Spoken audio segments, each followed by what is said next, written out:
नमस्ते कलिरात्मने सालोकानां त्रिलोकानां यद विद्या धर्मणायते।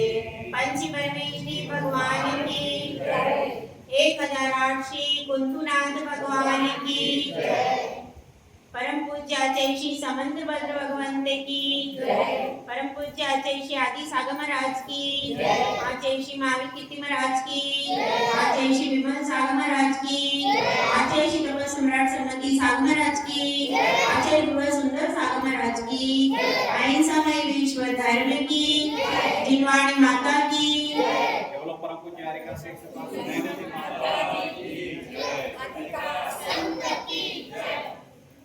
मनीषियों, यह धर्म बहुत मुश्किल से हमको प्राप्त हुआ है। अनादिकाल से हम मिथ्यात्व के अंधेरे में भटकते रहे। अब बड़ी मुश्किल से सम्यक ज्ञान की ज्योति प्राप्त हुई है। जो बुद्धिमान व्यक्ति होते हैं वे इस सम्यक ज्ञान की ज्योति से अपने मन को सदा आलोकित करके रखते हैं। तो इस सम्यक ज्ञान रूपी ज्योति से जो स्वयं आलोकित थे, ऐसे आचार्य समंतभद्र स्वामी ने अपनी प्रज्ञा से लेखनी में यह सार भर दिया है। श्रावकों के लिए भी, श्रावकों के लिए जो सारभूत चर्या है, उस चर्या को इस ग्रंथ में बताया गया है। इसीलिए इसका नाम क्या है? रत्नकर्ण शाखाचार्य। अब हमारा प्रकरण धीरे धीरे आगे बढ़ रहा है। शिष्य सब कुछ सुन रहा है गुरु के मुख से। गुरु ने उसे बताया कि सम्यक दर्शन महत्वपूर्ण है। तो हर वस्तु के कोई ना कोई अंग होते हैं, कोई ना कोई भेद होता है जिसके द्वारा वस्तु को समझा जाता है। क्योंकि शरीर को कैसे समझा जाता है? जिसमें 2 हाथ हो, 2 पैर हो, एक मस्तक हो, हृदय हो। अगर हम ऐसे बता दें तो वो समझ जाएगा कि ये कोई पंचेंद्रिय मनुष्य की बात हो रही है अथवा देव की बात हो। लेकिन अगर हम अंगों के नाम नहीं बताएं तो क्या वह समझेगा कि किस प्राणी की बात हो रही है? नहीं। अंगों के ज्ञान के द्वारा ही उसको पता चल जाएगा कि किस व्यक्ति की बात हो रही है। इसी तरह से सम्यक दर्शन है। इसकी पहचान कैसे होती है? तो अंगों के बारे में, यदि अंग उसके व्यवस्थित हैं तो उसको सम्यक दर्शन है।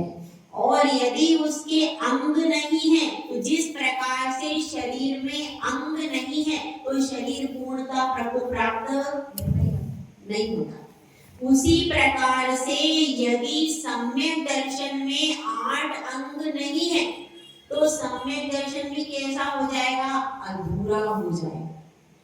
इसीलिए बात चली थी सम्यक दर्शन के प्रथम अंग से। शिष्य को समझाया था पहला कदम उठाओ, शंका कभी भी नहीं करना। दूसरा कदम उठाया उसने कि धर्म के बदले में विषयों की आकांक्षा मत करना। तीसरा कदम कौन सा था बताइए? अगर धर्मात्मा पुरुष के पास जाओ तो ज्ञानी नहीं करना। सेवा करोगे तो ज्ञानी को जीत करके ही सेवा होती है। यदि कोई सेवा करने जाता है और वह ज्ञानी करे तो सेवा कर लेगा क्या प्रतिभा जी? कभी भी सेवा, ज्ञानी को जीतने के बाद ही सेवा हो पाती है। इसलिए तीसरा अंग हमने पढ़ा कि धर्मात्मा के पास में रहोगे, गुरु के पास में रहोगे, कभी ऐसा अवसर भी आएगा कि गुरु को रोग हो जाएगा तो फिर तुम क्या करोगे? यदि तुम ज्ञानी करोगे, कुछ लोग इसलिए छूते भी नहीं थे। कई बार अपने घर में भी कोरोना के काल में कोई बीमार हो गया तो परिवार वालों ने उसको छुआ नहीं, उसकी सेवा नहीं की। क्यों? हमको हो गया तो और ऐसे भी लोग हैं जिन्होंने अपनी जान की परवाह नहीं करके भी अपने परिवार वालों की सेवा की और उनको कोरोना हुआ भी नहीं। तो ऐसे भी लोग हैं और ऐसे भी मतलब आपको क्या होना चाहिए, सेवा के मामले में ग्लानि को जीतना पड़ता है। ग्लानि को जीतना पड़ता है तो इसलिए सच्चे देवशास गुरु के तुम भक्त बन जाओगे। तुम्हारी भक्ति की पहचान कब होगी, जब गुरु को कोई रोग हो गया, कोई प्रॉब्लम हो गई और तुम तब भी उनके साथ वैसे ही जुड़े रहे जैसे पहले, तब तुम्हारी परीक्षा सफल हो। तो तीसरी बार क्या बताया कि धर्मात्मा पुरुषों से ग्लानि नहीं करना उनके शरीर को देखकर, क्योंकि शरीर तो रोगों का घर है और आत्मा उनकी जगमगा रही है। इसके बाद कौन सा अंग आया चौथे नंबर पर, अमूढ़ दृष्टि। ठीक है, तुमने अपना रास्ता चुन लिया सच्चे देव शास गुरु, अब क्या करना है, अब जो मिथ्या देव शास गुरु है उनकी तरफ पीठ कर लो।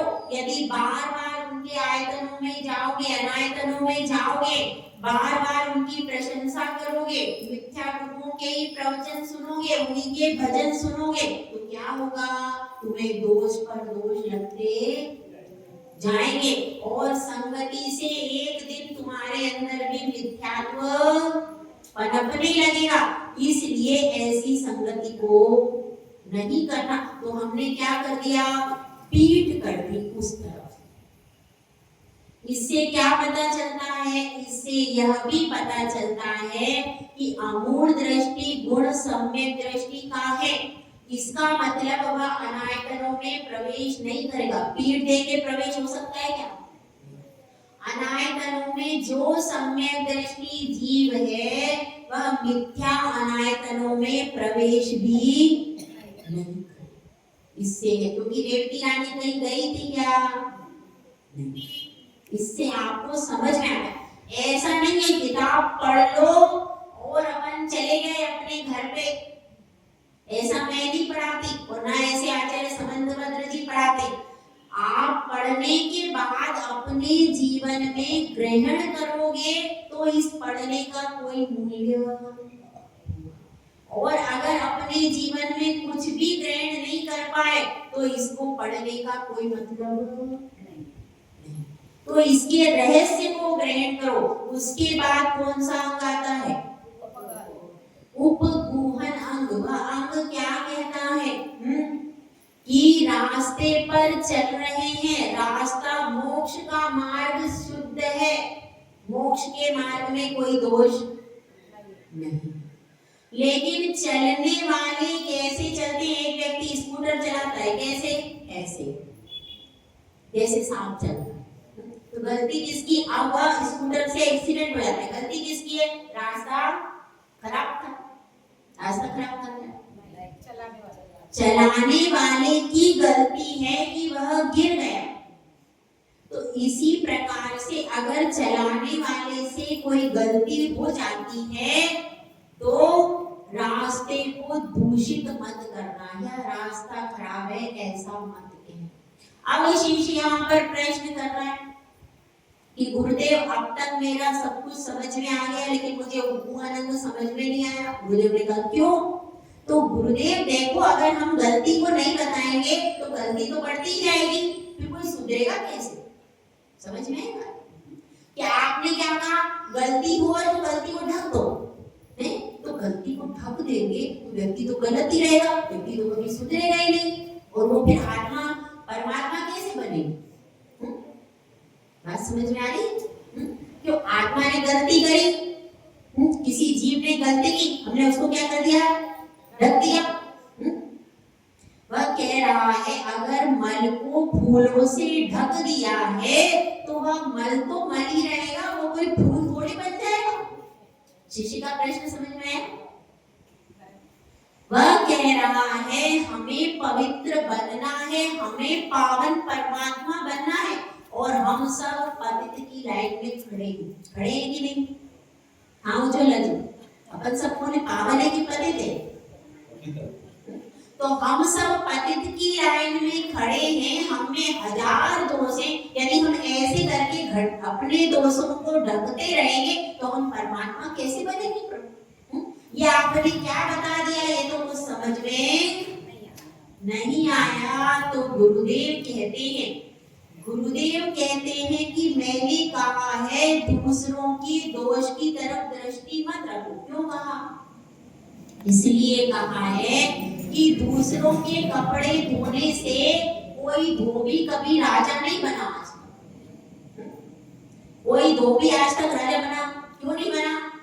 क्योंकि उसने कभी अपने कपड़े नहीं धोए। इस बात को समझना है। आप कितने दूसरों के दोषों को देखोगे, दूर करते रहोगे, संसार में अनंत जीव हैं, कितने करते रहो एक एक करके। आपकी अमूल्य पर्याय है, अमूल्य मनुष्य पर्याय है, वह दूसरों के दोष देखने में, ढूंढने में, कहने में ही पूरी बीत जाएगी। और दूसरा जीव आपका स्वभाव है कि विभाव है, उसका अस्तित्व अपने अंदर नहीं है, उसका अस्तित्व अपने अंदर नहीं है।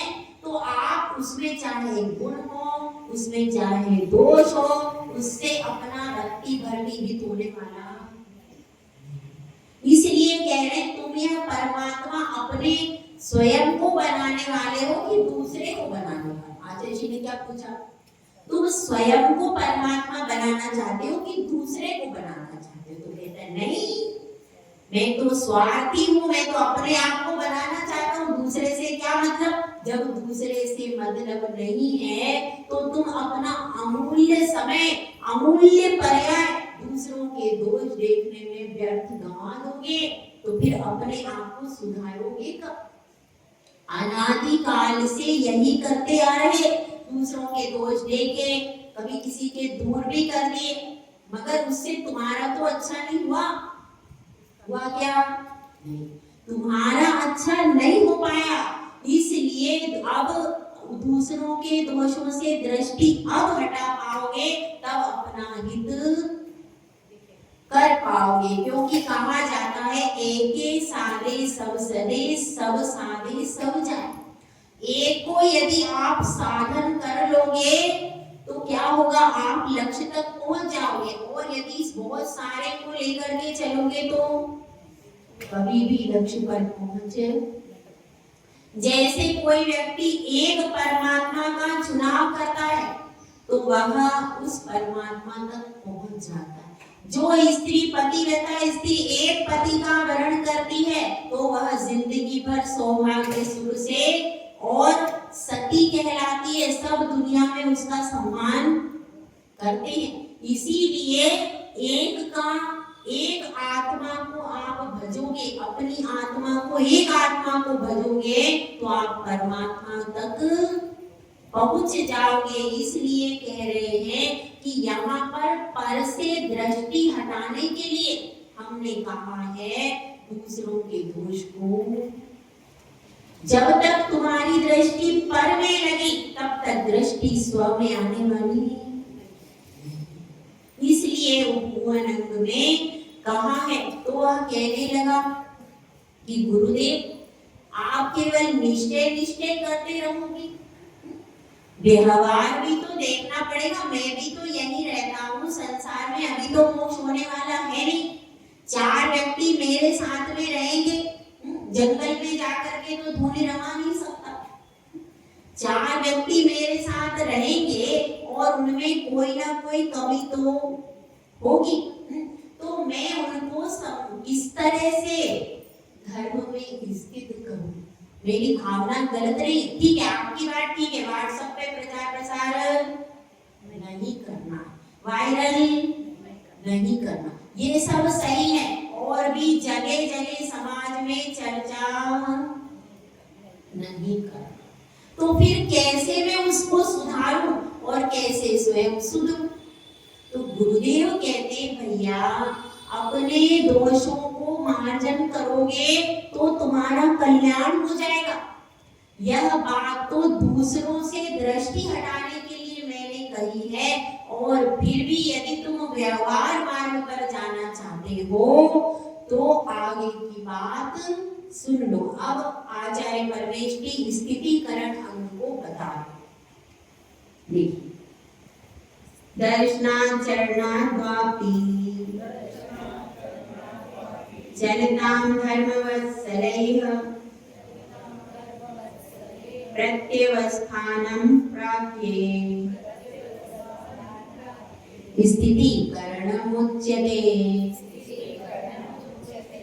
इसमें कहा गया है क्या होता है, दर्शन और चारित्र दो चीजें हैं गिरने की। ज्ञान का तो इंटरनल सब्जेक्ट है, हमको जो दिखाई देता है अपने जन्म चक्षुओं से, तो या तो कोई श्रद्धान से गिरता हुआ दिखाई देता है या चारित्र से गिरता हुआ दिखाई देता है। होता है ना, कोई जीव सम्यक दृष्टि था, किसी कारण से या किसी निमित्त से एकदम उसने सच्चे देव शास्त्र गुरु छोड़ दिए और कहाँ चला गया, अन्य धर्म में चला गया। तो वह किससे गिरा, श्रद्धा से, दर्शन से। दर्शन का अर्थ क्या है यहाँ पर, श्रद्धा से। सम्यक श्रद्धा से डिग करके अब उसका मिथ्या श्रद्धान हो गया। तो यह भी हमें अपनी नजरों से दिखता है कि नहीं दिखता है। दूसरा क्या है, चरण से, यानी आचरण से गिरते हुए जीव भी दिखाई देते हैं। कभी कोई रोग की वजह से, प्रतिमाधारी लोगों का भी बहुत होता है, कभी कोई प्रतिमाधारी थे लेकिन कोई असाध्य बीमारी हो गई, या घर में बहू ने इनकार कर दिया, अब मैं कहाँ सोला वोला बनाऊंगी, तो क्या होता है, और वृद्धावस्था थी उनकी, स्वयं करने में असमर्थ हो गए, तो फिर उनको क्या करना पड़ता है, सारी प्रतिमाएं उनकी छूट जाती है। ऐसा बहुत से लोगों के साथ होता है। इसीलिए कहते हैं प्रतिमाधारी बनो तो पहले अपना गुरु चुन लेना, और शरीर में जरा सी असमर्थता हुई तुरंत अपने गुरु के पास में जाके तुरंत दीक्षा ले लेना। हल्की असमर्थता होने पर, जब बिल्कुल ही शरीर खत्म होने लगेगा तब नहीं जा पाओगे। प्रतिमा लेने के बाद प्रतिमा का अंत में निवाह घर में होना बहुत कठिन है। इसलिए क्या करना चाहिए, जब आपके हाथ पैर अच्छे हो तभी जाकर के दीक्षा ले लेना चाहिए, यह समझदारी का काम। तो दर्शन के द्वारा भी दिखते हैं और चारित्र से भी चिढ़ते हुए लोग हमें दिखाई देते हैं। तो क्या करना चाहिए, चलताम धर्मवत्सले, उनको वात्सल्य भाव से, धर्मवत्सले प्रत्यवस्थानम प्राज्ञे, प्रत्यवस्थानम मतलब उनको धर्म में स्थित करना, काहे से, बुद्धि की कुशलता से। क्या कहलाता है, स्थितिकरण कहलाता है। इस चीज को थोड़ा समझने का प्रयास करें। एक घटना है आचार्य सन्मति सागर महाराज जी की। वो वर्षा योग कर रहे थे कहीं पर, तो एक व्यक्ति उनके पास में आया और गुरुदेव से प्रश्न करता है कि गुरुदेव मैं बहुत परेशान हूँ, मैं जैन धर्म का पालक हूँ, लेकिन मेरे ऊपर बहुत कर्जा हो गया है, मैं बहुत परेशान हूँ, तो इसलिए मैंने एक मांसाहारी व्यक्ति के यहाँ पर नौकरी कर ली, मांसाहारी व्यक्ति के यहाँ पर नौकरी कर ली, मैं काम करने लगा। फिर मैंने उससे कहा कि तुम कुछ धन दे दो कि मेरे घर में परेशानी कम हो जाए।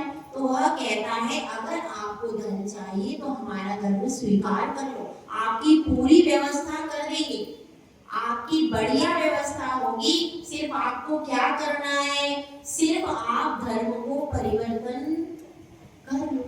अब उसने सोचा मैं क्या करूं, धर्म में इतने अहिंसा परमो धर्म में आया हूं और मैं यह हिंसा वाला धर्म स्वीकार करूं, इससे तो मरना। इसलिए मैं मरने के लिए, आत्महत्या करने के लिए नदी के किनारे जा रहा था। तो क्या हुआ, मैंने रास्ते में क्या देखा, टेम्पलेट लगा हुआ था आचार्य सन्मति सागर महाराज जी का वर्षायोग वहां पर हो रहा। ऐसा मैंने देखा तो मेरे मन में आया कि मैंने उन तपस्वी सम्राट के दर्शन नहीं किए, अब मरना तो है, अपन एक बार दर्शन कराते हैं। तो दर्शन कराने इस तरह से मैंने क्या किया, अपना मार्ग बदल करके और मैं आपके दर्शन के लिए आ गया। अब आप मुझे रास्ता बताइए मैं क्या करूं।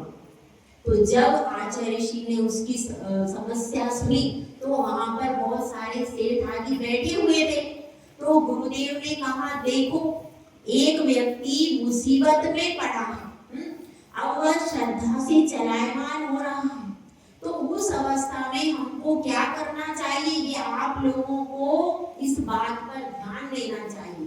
तो जब उन लोगों ने इसकी समस्या को सुना तो क्या किया, पहले उसके घर पे गए, उसकी पहले पूरी स्थिति की जांच की और उनको लगा वास्तव में यह व्यक्ति संकट में, अगर इसको अभी नहीं बचाया गया तो या तो यह मर जाएगा या फिर इसके परिवार को परेशान किया जाएगा। तो फिर क्या किया, उसको धन आदि दे करके, संबल दे करके वापिस से धर्म में लगाया। तो ऐसी परिस्थिति हमारे यहाँ भी हो सकती है। कोई परिवार है तो उस परिवार को सपोर्ट, सबसे ज्यादा सपोर्ट किया जाता है दूसरे धर्मों में। अगर वहां उनका भाई है तो उस भाई को कैसे संगठन बनाया जाता है और कैसे सपोर्ट किया जाता है, इसके लिए आइडियल है दूसरे समाज। हमारी सबसे निकृष्ट समाज है इसमें, ना वह संगठन बना पाती है ना वह सपोर्ट कर पाती है। ऐसा क्यों है, जबकि यह संगठन और सपोर्ट यहीं से निकला है, सब कुछ यहीं से, दया की भावना, क्षमा की भावना, यहाँ सारी उत्कृष्ट चीजें हैं। लेकिन अपने भाई का हाथ पकड़ने में हम शर्म महसूस करते हैं, बड़ी अजब बात है। अरे कोई गिर रहा होता है तो आपको क्या करना चाहिए प्रतिभा जी? कौन से हाथ से उठाओगे? दो हाथ है ना आपके पास, कौन से हाथ से उठाओगे? तुम गिरना होगा तो दोनों हाथों से, दाहिने हाथ से उठाया जाता है गिरने वाले को, ध्यान रखना, क्योंकि बायां, आप लेफ्ट हैंडर हो आपकी छोड़ दे, लेकिन जो राइट हैंडर है वास्तव में दायां हाथ अपना मजबूत होता है, बायां हाथ कैसा होता है, अपने एकदम से संभाल नहीं पाएंगे। अगर कोई व्यक्ति गिर गया है तो अपन कोशिश क्या करेंगे कि भाई लो हाथ पकड़ो उठो, दाहिने हाथ। इसीलिए इस अंग का प्रतीक क्या है, दाहिना हाथ इस अंग का प्रतीक है। इस अंग मतलब कभी भी कोई गिरता है तो अपन कहते हैं लो हाथ लो, हाथ लेकर के क्या करो, अपने हाथ पकड़ करके तुम उठने की कोशिश करो। तो ये किसका प्रतीक है, दाहिने अंग का प्रतीक है। अब इस संबंध में एक कथा आती है, कथा थोड़ी बड़ी है, कोशिश करती हूँ। राजगृह नगरी में राजा श्रेणिक राज करते थे और उसी नगर में क्या था, एक चोर भी रहता था। अब राजा श्रेणिक का एक पुत्र था वारिशेन। वारिशेन चतुर्दशी की रात्रि में शमशान में कायु सर्व मुद्रा में ध्यान कर रहा था। उसी समय एक घटना और घटती है कि दोपहर के समय बगीचे में श्री कीर्ति सेठानी आती है और वह बहुत सुंदर हार पहन करके आती है। उस हार को देखकर वहां पर जो नगर वधू थी मगध सुंदरी, उस हार को देखकर उसको लगता है कि ये आभूषण नहीं मिला तो मेरे जीवन का साफ क्या प्रयोजन है। ऐसा सोच करके वह शैया पर पड़ जाती है। रात्रि में उसके पास विद्युत चोर आता है और उससे पूछता है कि तुम्हारी व्यथा का क्या कारण है। इस पर वह बताती है कि मुझे श्री कीर्ति सेठानी का यदि तुम हार ला करके दोगे तभी मैं जीवित रहूंगी। इस प्रकार से जब उसकी बात को सुनता है तो विद्युत चोर लेने के लिए, हार लेने के लिए चला जाता है, चुरा के लाता भी है, लेकिन उसके प्रकाश में, हार के मणियों के प्रकाश में सैनिक पीछे भागते हैं। तब वह कहाँ पहुंचता है? वही शमशान में, और वारिशेन के आगे हार डाल देता है। अब क्या होता है? सैनिक देखते हैं, सैनिक को तो हार से मतलब था। जब वह देखते हैं कि हार कहाँ पड़ा है, तो उन्होंने इतना ध्यान नहीं दिया कायोसर्ग मुद्रा में, तो वह कहते हैं, राजा के पास खबर पहुंच जाती है वारिशेन ने हार को चुरा। जब राजा के पास श्रेणी कर दिया, क्योंकि पहले तो चाहे पुत्र हो चाहे स्त्री हो, सब दोष किया है तो सजा वही है, तो क्या कहते हैं? इसका सिर छेद कर दो। जब ऐसी आज्ञा हो जाती है, ऐसा आदेश हो जाता है, जैसे ही चांडाल आता है काय के लिए तलवार लेकर के, तो उसके गले में फूलों की माला बन जाती है, अतिशय हो जाती है। अब कहते हैं सैनिक क्षमा मांग के, पुत्र चलो महल में, वापिस चलो। तो क्या कहते हैं वारिशेन? पिताजी अब तो मैं वन को जाऊंगा, महल में आप जाओ, मैं तो पानी पात्र में ही आहार करूंगा। मैंने तो पहले ही प्रतिज्ञा कर ली थी कि यदि इस संकट से बचा तो वापिस घर में नहीं जाऊंगा, और वह वन में चला जाता है। अब फिर कुछ समय के बाद वहां पर समीपवर्ती पलाशकूट नामक ग्राम था। उस पलाशकूट ग्राम में मंत्री के पुत्र पुष्पलाल ने उनका पड़गाहन किया। कौन? वारिशेन मुनिराज। उनका पड़गाहन किया, और पड़गाहन करने के बाद वे आहार करा के लेके जा रहे थे, लेकिन अब उनको उनके बचपन के मित्र थे, क्योंकि राजकुमार और मंत्री पुत्र मित्र रहते ही रहते हैं, तो अब मित्र को ऐसे ही ले गए, और उनकी भावना थी कि यह भी दीक्षा लेंगे, तो अब उनको दीक्षा भी ले ली। लेकिन दीक्षा लेने के बाद भी उनको विकल्प यह रह गया कि मैं अपनी पत्नी सोमिल्ला से पूछ के नहीं आया, उसको बिना बताए, पता नहीं वो कैसी रहती, ऐसा उनके पुष्पलाल के मन में विकल्प रहा। अब 12 वर्ष हो गए, 12 वर्ष की दोनों यात्रा करते रहे। यात्रा के बाद जाते हैं समोसरण में, और समोसरण में एक गीत बजता है, मैल मैल कुचैली दुम्मड़ी, मतलब हे प्रभु आप विहार करते हो। इसके बारे में था, महावीर भगवान की स्तुति कर रहे थे देवता कि हे प्रभु आप जगह जगह विहार करते हो, तो वहां की जो, जब आप विहार करते हो, जब आपके स्वर्ण जैसे ये चरण कमल इधर उधर जाते हैं, तो वहां की स्त्री के, वहां की जैसे पृथ्वी कैसी हो जाती है? जब आप विहार करते हो एक पृथ्वी से दूसरी पृथ्वी तक, तो वहां की कैसी हो जाती है? आपके वियोग में दुखी हो जाती है।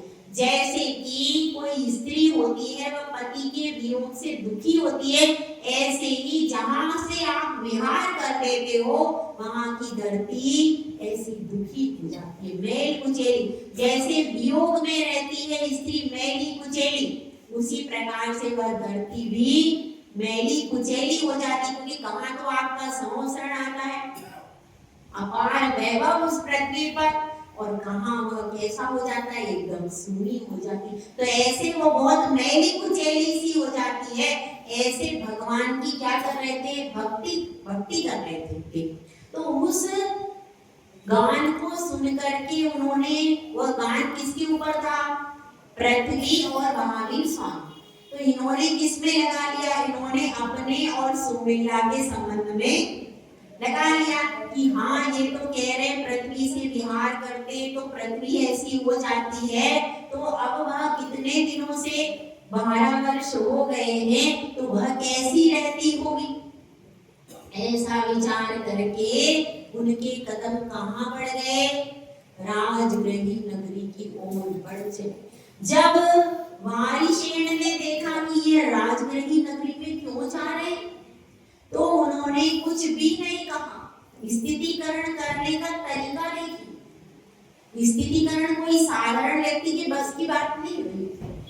बहुत उसमें दिमाग लगाना पड़ता है। तो अब क्या हुआ, अब उन्होंने वो भी उनके साथ में हो लिए और वही राजगृह नगरी में आए, दोनों आए। अब उनके अभिप्राय को समझ गए क्योंकि उन्होंने वो गीत भी सुना और सुन करके समझ गए कि इनके मन में क्या बात। तो अब उन्होंने कहा, वो अपने गांव अपने घर की ओर जाने के लिए उद्यत हुए, लेकिन उनको पकड़ लिया किसने, भारी शेर ने, कि इधर आओ, और अपने राजमहल की ओर मोड़ दिए। झरोके से चेलना देख रही है, मेरा पुत्र आहार के समय पर मुनि आते हैं किसी के घर में, इनकी तो आहार की मुद्रा ही नहीं है, कैसे चले आ रहे घर की ओर, महल की ओर, क्या बात है। तो अब उसने सोचा मेरा पुत्र और भ्रष्ट हो गया क्या, ऐसा सोच करके वह दो आसन बिछाती है, एक स्वर्ण का आसन और एक काष्ठ का आसन। दोनों आसन प्रस्तुत करती है, दोनों आते हैं और महर्षि काष्ठ के आसन पर बैठ जाते, पुष्प डाल दूसरा आसन ग्रहण कर लेते। तो अब इसको देख करके ही उसके मन में तसल्ली हुई थी, लेकिन फिर तुरंत बारिशेन कहते हमारा अंतःपुर सब सजा करके सज्जित करके बुलाओ। तो अब वो सोचती इसका क्या मतलब है, अपनी रानियों को और 16 श्रृंगार करके बुलाओ, तो इसका क्या मतलब है। लेकिन फिर भी वह सोचती है कि ऐसा कभी नहीं हो सकता है कि मैंने जिसको जन्म दिया वह कभी भी इस तरह से नहीं हो सकता, ऐसा सोच करके वह प्रस्तुत कर देती है। अब वह 32 रानियों को सामने खड़ी है। अब वारिशीण कहते हैं बड़े प्रेम से, किससे, पुष्पडाल से, बड़े प्रेम से, स्थितिकरण प्रेम से किया जाता है, ध्यान रखना। तो अब वह प्रेम से कहते हैं कि हे मित्र, यह युवराज पद और यह 32 रानियां आप ग्रहण कर लीजिए। क्या कहा, ये युवराज पद, मेरा युवराज पद भी मैं तुम्हें देता हूँ और ये 32 रानियां भी तुम ले लो। तो वह विचार करता है कि मेरी तो एकाक्षी पत्नी थी, और कहाँ ये 32 परम सुंदरी देवांगना की सदृश रानियां हैं। तो यह इसका महान त्याग है जो ऐसी रूपसी पत्नियों को छोड़ करके युवावस्था में तप करने के लिए निकला है। तो वह उसको लज्जा होती है और उस लज्जा से, ग्लानि से द्रवित होकर के वे सम्यक दर्शन को प्राप्त करके कौन से भावलिंगी मुनि बन जाते हैं। तो ये कहानी स्थितिकरण करना है तो पहले प्रेम चाहिए, विश्वास चाहिए, तब जाकर के सामने वाले का आप स्थितिकरण कर पाओगे। यदि आप सोचोगे कि मैं डांट डांट के कर लूं तो होगा क्या, कभी भी नहीं हो पाएगा। तो इसलिए यह समझना स्थितिकरण के लिए दाहिने हाथ से पहले उसके दोष हैं, लेकिन उन दोषों को कैसे निराकरण करना है यह कला भी आना चाहिए। जय गुरुराज, जय सुंदर सा महाराज।